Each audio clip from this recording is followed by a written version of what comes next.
Hi, I'm Bill Carmody, and I'm the Marketing Whisperer. And today I'm thrilled to have Morgan Field here with me today. Morgan is an international bestseller for Amazon bestseller for her new book, Epic Sexy You. She is she's helping women build their Fempires, which is across multiple countries now, up to 15 countries. I think you're working in right now. Is that correct, Morgan? Yeah, that's right. Yeah. So tell me a little bit about Epic Sexy You and sort of how you got started down that journey. It's easier to feel than it is to say, right? Yeah, exactly. So Epic Sexy You it's an international female empowerment brand. And what it really is it's all about really helping women create a life that they love living. Hmm. Like a life, like a kind of like that pinch me, am I dreaming kind of life, a life that's beyond your wildest imagination. Like right now, if you told me what your wildest imagination was, and then we surpass that. And I think the two biggest pieces of life where if these puzzle pieces aren't in play, that it's impossible to have a life you love, which is love and relationship and your Fempire, right? So whatever that is, whether it's your passion project or your, it's the thing that you do all day, every day that you're really putting your heart and soul into. And what I find a lot of times is people who want to build their Fempire, there are some certain key pieces that are missing. So I'm excited to talk today about what those are. That's great.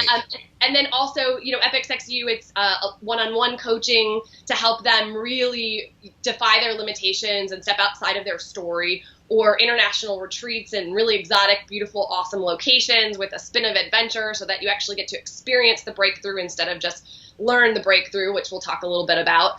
And and then the book. I mean, the book was, as you scale your Fempire, it's important to make sure you're one person. Yes. And if you want to touch the amount of lives that, I want to touch and the people I want to work with want to touch, when we really dream big, there's this element of getting really creative on how can you do one thing that can serve people over and over and over and over again. And so that's where, online programs or books and stuff like that start coming into play.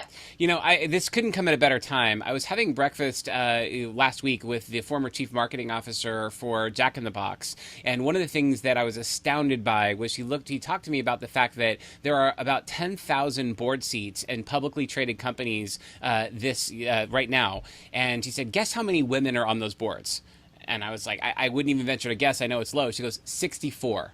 And I'm like, 64 out of 10,000? Yeah. So, I mean, this could not come at a better time as we're looking at sort of ways to help women reach their highest absolute potential, because that they're just as powerful, in fact, more powerful than men on these boards, and yet they're being overlooked, right? So I think let's get into it. What are the 6 ways that women can help build their Fempire? Well, okay, so this isn't one of the 6, but this is totally addressing what you just said. So maybe we'll get even more nuggets than we anticipated for on this call. It's Awesome. like even that language of they're being overlooked. It's like you're allowing yourself to be overlooked. Actually, we'll talk about that as one of the key pieces as we move on. Is actually we could even start there. Who cares? It doesn't matter. There's no particular order. One of them is really creating instead of waiting. Right. And so you could either wait until someone notices you, or you could become irresistibly noticeable. Right. Excellent. Like I don't wait for someone to notice me. I don't wait for, you know what I mean? Like I genuinely believe that you can create the essence that is just completely magnetizing. Right. And constantly thinking, how can I add more value? How can I serve more? How can I give more? So if you're in a place where it's deciding what you want, Mm-hmm. and then being really clear and going after that. So I would say, instead of waiting for someone to notice you for a promotion, instead of waiting for someone to reach out to you, instead of waiting for, it's like create whatever it is that you want. It's funny when I tell people this all the time. If you want a new promotion or you want a new job, you actually just have to do it first before you get noticed enough and they catch up to actually give you that promotion. Right? It's like do the role so that it's clearly obvious that they must hire you or promote you or put you in that new position because they couldn't live without you. Completely. It's like you are already doing it. Yes. So it's a natural, and sometimes sometimes I think we take things personal. I notice a lot of women really just, especially because there is stigma, or even minority women, I notice a lot when I work with them that there's a lot of story around not being noticed, not Right. being appreciated, right? And I think sometimes it's not, well, I don't think it's ever really personal, right? But that's just a story. And so it's about ensuring that you're getting really clear on the language that you're using Yes. as you're doing this waiting, creating piece. So it's create, not wait. You know, as far as, well, I did it once and they didn't notice. Well, do it again. Right. And again, and again, and again. And so, you know, I was in the before I started my Fempire, I was in the corporate world for 8 years doing sales and consulting, and every single year I got a promotion. Yeah. So in those 8 years, I worked my way to the top of the company, and I was one of the younger people who did it. I was a woman, and towards the end, I had really embraced my femininity. I think that at the very beginning of my career, I had a lot of participating. This comes in kind of that waiting, like, okay, so I'm gonna do this boys club thing, you know. And so I stepped into my masculine energy. And what ended up happening was when I started creating, what do I want to create? I started doing things by my own rules, and I said, hold on a second, I want to wear a dress.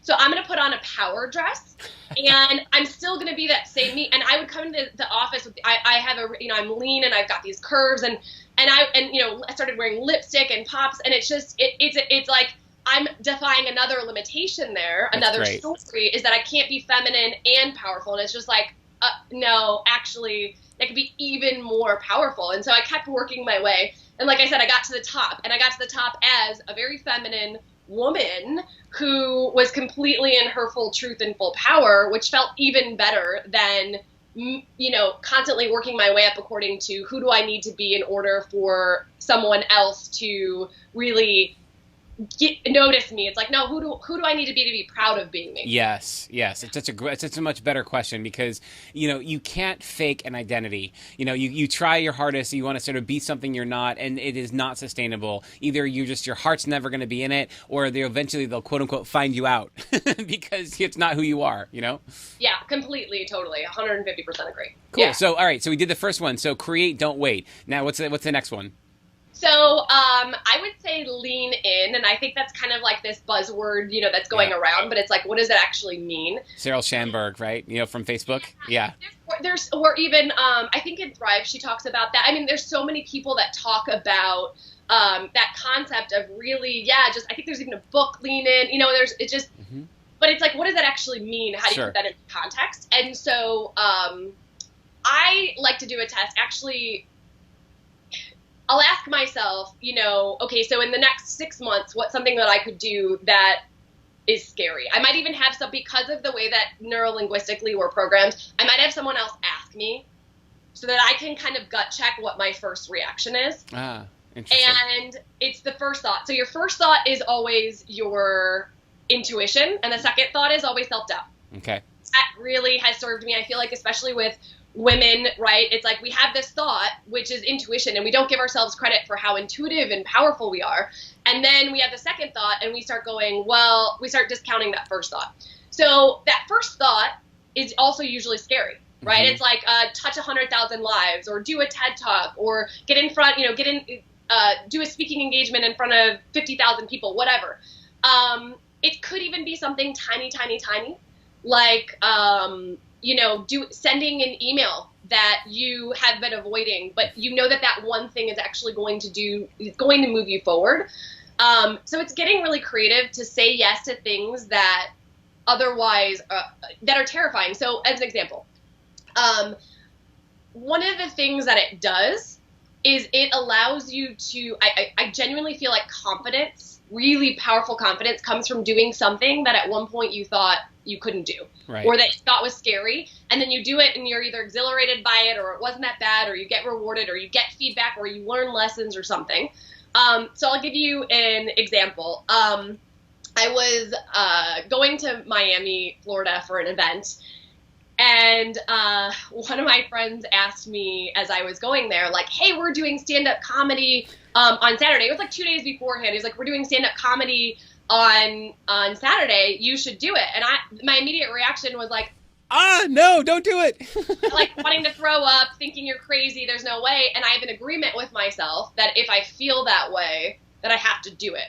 Right. So if someone, now granted, if it doesn't feel right to me because like, you know, I have another opportunity that's even more amazing or even scarier, I'll do that. Right. And so that's even in my business, I use that. Like we do things constantly. We've done some retreats. We've done swimming with whale sharks. We're South Africa is coming up. We're skydiving and bungee jumping. We're doing things that are tied to our fears and then viscerally experiencing something that we might be afraid of so that we get rid of all of it at the same time, right? That neuro-linguistic programming of getting rid of it. So, and if I can summarize this amazing thought that you've basically just gone through is feel that fear and do it anyway. Like feel it in your body and then say, hey, guess what? That's going to help me grow. That's awesome.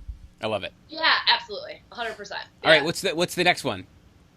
Okay, so, this is a good one. So, one of the things that I've noticed for just if you watch really wildly successful people, yep. One of the differences is that I've noticed between that really separate them from the pack is they know exactly what they want. Okay. Right? So, I think sometimes what happens, I know actually, because I've experienced this and the women that I work with, this happens as well. Sometimes we have a vision, but we haven't sat with it long enough, whether it's cocooning ourselves, but, you know, in it so that we can really immerse ourselves, really doing the vision work. Yeah. They haven't been with that vision strong enough. It's not strong. They don't know their exact why and the what so clearly yet that when they start telling someone else, they start kind of poo-pooing on their own dreams. They're questioning it, right, in real time. Yeah. Wow. The self-doubt comes up, the should I, shouldn't I, then they start asking, then you start hearing these words that are nowhere near where dream space should be. Dream space is all I want, I feel, I know. That's where really grand visions happen. Mm-hmm. And then the shoulds, the can'ts, the what ifs, the, oh, maybe I should, you know, like all of those pieces happen when you start doubting yourself. So there's this element around really doing the work up front. You know, I go, but I also know the power in staying still. Mm-hmm. And sometimes in order to go fast, you need to slow down. And I feel like sometimes we, especially as women, if you think about it, it's like all the roles that we're doing, you know, like you have some women who are building empires who are, you know, moms and wives and, you know, and this and that and that. It's like the list of things that we do go on and on and on and on, and you're building this empire. And so sometimes it's kind of counterintuitive to slow down. Yeah, so don't just do something, stand there. Yeah, look around, stop, pause, like what is it that I actually want in this moment? And that's the other thing, too. I think sometimes as women, we're so busy asking what everyone else wants. Yeah. What do you need? What do you need? What do you need? What do you need? What does everyone else need? Because we're natural caregivers. We're natural, you know, our souls thrive by giving and loving. But there comes a point where if you're not giving and loving to yourself above all else, that's actually the whole context of the book, right? How do you learn to give to you also?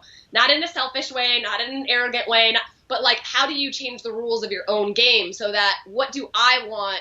I also get to win here. Right. How does everyone in my life get to win and me? And I think that asking yourself the what do I want, or as you create your Fempire, really focusing on that you have a crystal clear vision of exactly what it is, so that by the time you share that, it's such an unshakable truth. So I remember when I was leaving my corporate job. Now, mind you, I was making more money than I knew how to even spend. Great problem to have.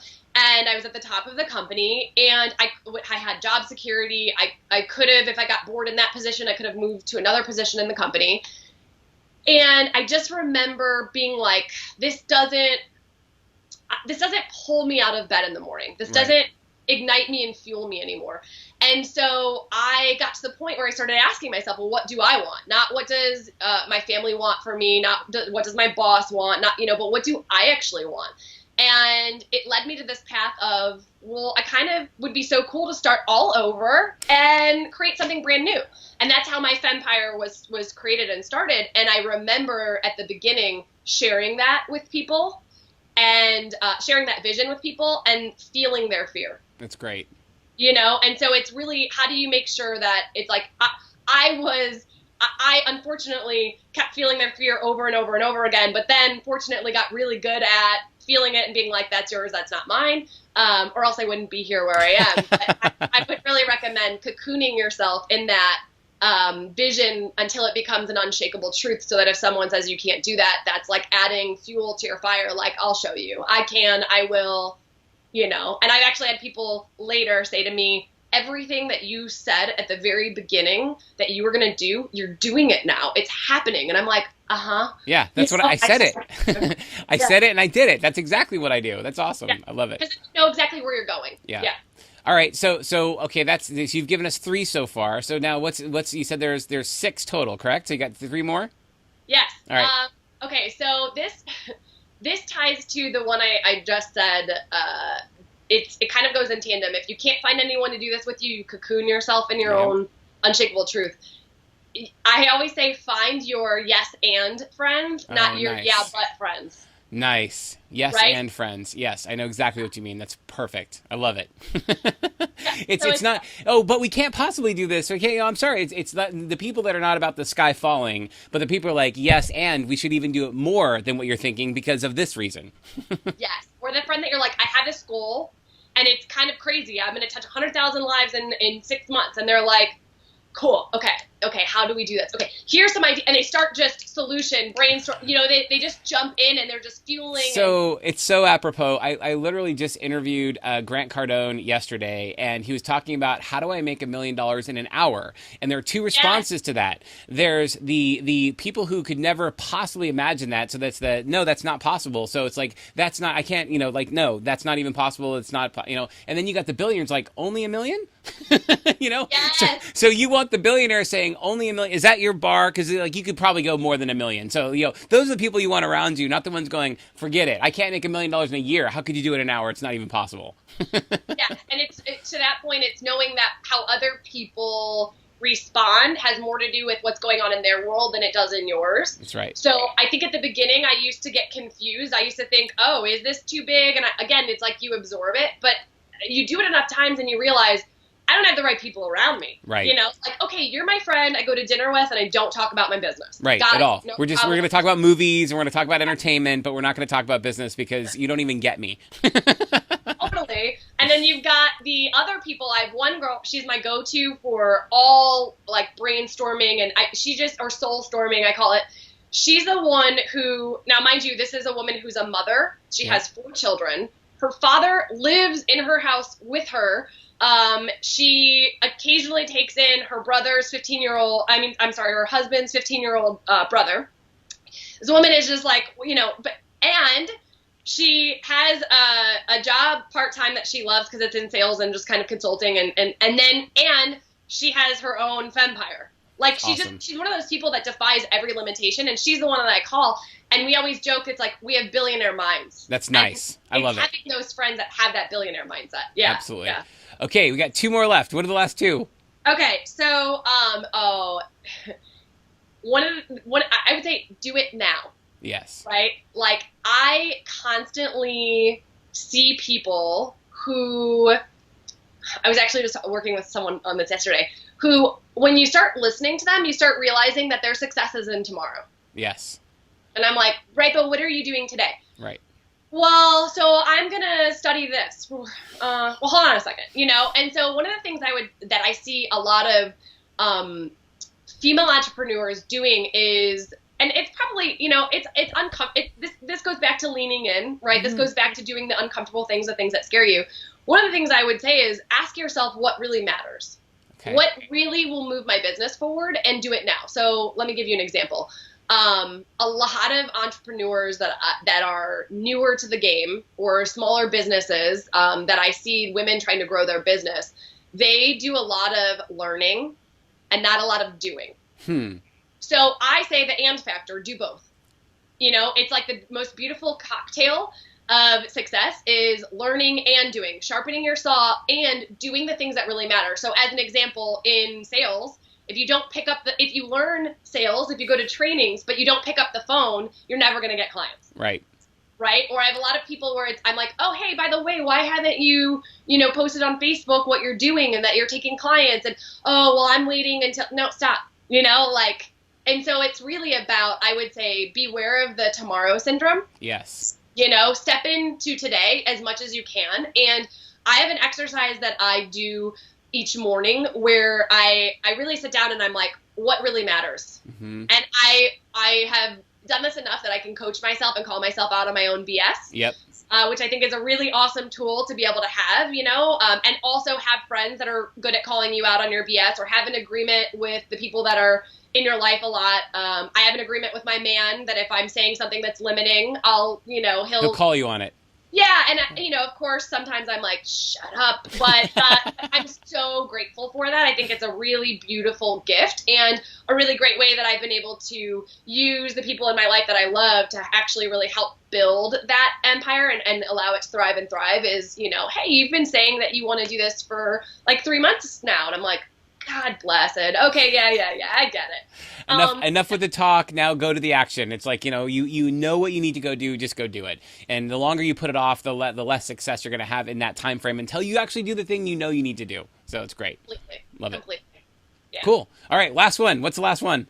Okay, so the final piece is really, really getting clear and so intentional and purposeful and aware of where your focus is. Mm-hmm. Because where your focus goes, your energy flows, right? So wherever your focus is, paying attention to focusing on the solution mm-hmm. instead of the problem. Mm-hmm. I have conditioned my brain that when there's something that's, I even use the language perceived problem instead of problem. Okay, I'm perceiving this as a problem.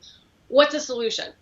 What are all of the possibilities? Like, become a possibilitarian. What are all of the possibilities that I could play with here and explore and navigate? And if you only have one way, I see this all the time with my ladies. If you only have one way out of a solution, you're going to feel stuck. Right. Because if it felt really good, you'd already be doing it. So if you only have one way and you're not taking action on it, it's, well, what are the other ways? Call that friend who's the think big friend, and really start asking, well, what are all of the possible other ways? And I think sometimes we feel like if we come up with an idea, we have to use it. And so I would say that really focus on, you're just in brain, soul storming possibility space. And so it's just like, well, I don't have to use this, but like, what are some crazy ways I might be able to do that? Like, get out of your box, think outside of your box. Yeah. Another thing I would say is focus your energy on your progress, right? Like, I watch a lot of people say, I'm not there yet. Where is there? Yeah. This is like this, because here's what we do. We set a goal, and right before we get to that goal, we raise our bar. And then we raise our bar, which is why that's how you have a Fempire. If you don't do that, if you're not raising your bar continuously, you're going to have a small business that, maybe you do well. That you struggle. I mean, that's the truth is you will struggle. Yeah. And so it's I see over and over and over and over again where people say they're measuring themselves based on what they haven't achieved yet. Mm-hmm. And I don't know about you. Well, I do know about you, actually. I know you are I call it a growth junkie and a total more whore. Like, we always want more. We're always going to be growing. I am a more whore. That's an accurate description. It is. But it's not in a I'm not enough kind of way. No. It's in I deserve everything and I want to squeeze every morsel of goodness and juice out of this life that we have. I love that you honored the more. Yeah, I mean, it's just a playful thing, right? And it sticks in your mind. And so you'll always want it. There is no there. I would be bored. You would be bored out of your mind. People that genuinely want to create their Fempire, they would be bored out of their mind if they ever got to something and go, I am there. Now, I playfully say I have arrived, but like, that's just to be playful. No, I know exactly what you mean. I remember distinctly going on a vacation once, and I really had that thought of, is this all there is? I did get to there, and I realized I hadn't moved my goalpost, and I was like, okay, I hit my goal. And you're like, it's like happiness is going towards something. Happiness is always being happy in the moment, but also having that, and I'm going toward a bigger goal, and that goal just continues to grow. And the more successful I am, the more successful I need to be, right? And that just continues to go. Otherwise, you do get complacent. You're just like, well, I guess I'm good, whatever. And that's not where you want to be. Absolutely. Totally. Comfort zone. Beware of your comfort zone completely. That's where calling yourself on your own BS or having people around you that you have asked to call you in agreement where you're like, I might get irritated with you, but I will appreciate it. If you're in your comfort zone. Yeah. And one of the things that I do myself and that I recommend the ladies that are building their Fempires do is have I call it an I rock box. Nice. You know, so, yeah, it's like this box I have, and I put my awards in it, or I print out articles, or you know what I mean? Because it's like you get to go to that. This beautiful energy is in this box. I am laughing because I absolutely have an iRock box. I just never had a name for it. I totally have this. I can go to it right now. It's like sort of, it's whenever you need that sort of like, it's like if you're feeling down on yourself, you go to your iRock box and you're like, look at all the amazing stuff I've accomplished over my career and I'm just getting started.